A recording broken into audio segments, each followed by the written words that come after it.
It's Dave T1963, and I had some people ask me to make some trapping videos this year, so I guess I will. I'm not no expert by any means, but I put some fur in the shed.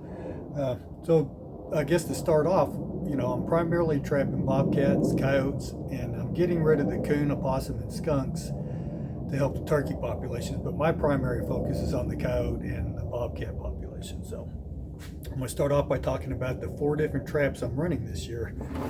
Probably my workhorse is a Bridger number 2 that's fully modified. It's got the laminations, it's got the 4 coils. I've put in a swivel, or 3 or 4 swivels, and a shock, a JC Connor shock cord, which I run these on all my predator traps. So that's probably my workhorse. My second workhorse is a Duke 550. You can say what you want about where they're manufactured and stuff, but these Duke traps get the job done, and they make up probably the bulk of my I've got about 100 coyote traps, and they're the bulk of them because they're economical and they work fine, and they'll catch coyotes.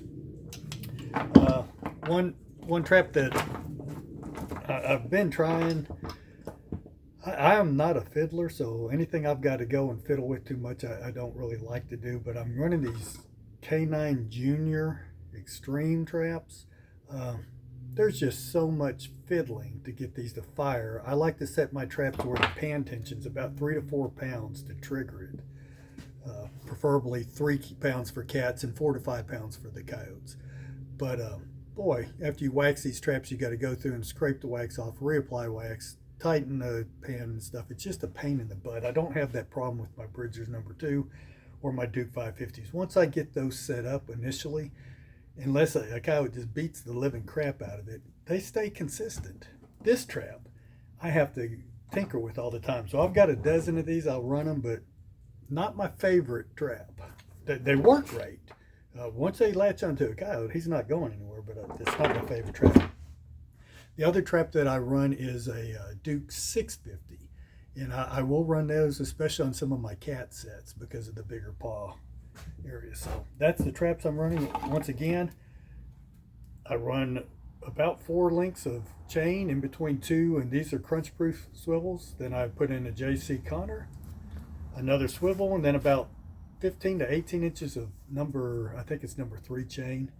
And then I use the Bullet Super Stakes, and I've got some with the wings on it too, but most of the time these hold just fine. So that's the traps that I'm running. Some of the tools you'll need is you'll need a pan tension adjustment, and once you set the trap, you just push down on the pan.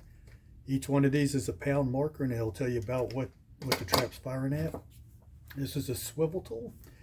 You use this to open and close your swivels here. Okay, so you're going to have one of those. A common file. I use this to get the wax off of the dogs. And for those of you who don't know the parts of the trap, this right here on a dogless trap, this is what I'd call the dog, but it's got a night latch that you got to file and get that wax out of. All my traps are night latch.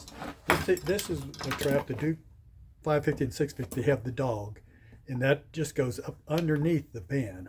And so, like you can see here, I haven't done this one yet, but there's a big ball of wax on that, so you got to get that off. Usually I just set the trap and pop them off a couple times, and they're good to go. But I will check the tension. So that's a few of the tools that you need, and that's the traps that I'm running. I'll get more into detail, I guess, as I go through the line. Dave T1963, I'm out of here.